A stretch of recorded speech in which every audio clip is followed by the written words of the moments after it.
تازہ ترین ویڈیوز کے لیے چینل کو سبسکرائب کر کے بیل آئیکن اور آل نوٹیفیکیشن پر کلک کریں تاکہ آپ کو ملے ہر خبر سب سے پہلے۔ اور ناظرین، یہاں پر آپ کو بتاؤں، محکمہ موسمیات کے مطابق کراچی میں 8 فروری کو بوندا باندی یا ہلکی بارش متوقع ہے۔ محکمہ موسمیات کے مطابق مغربی ہواؤں کا سلسلہ ملک کے شمالی حصے پر اثر انداز ہے۔ مغربی سلسلے کے باعث کراچی میں 8 فروری تک مطلع کبھی مکمل اور کبھی جزوی ابرآلود رہ سکتا ہے۔ محکمہ موسمیات کا کہنا ہے کہ شہر قید میں شمال مغرب سے سرد ہوائیں بھی چل سکتی ہیں۔ کراچی میں 9 فروری سے درجہ حرارت بھی کم ہونے کا امکان ہے اور کم سے کم درجہ حرارت 12 سے 13 ڈگری سینٹی گریڈ کے درمیان رہ سکتا ہے۔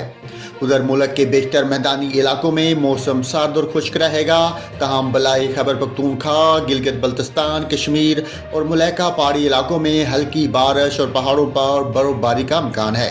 پنجاب کے میدانی علاقوں میں رات اور صبح کے اوقات میں شدید دھند چھائے رہنے کا امکان ہے۔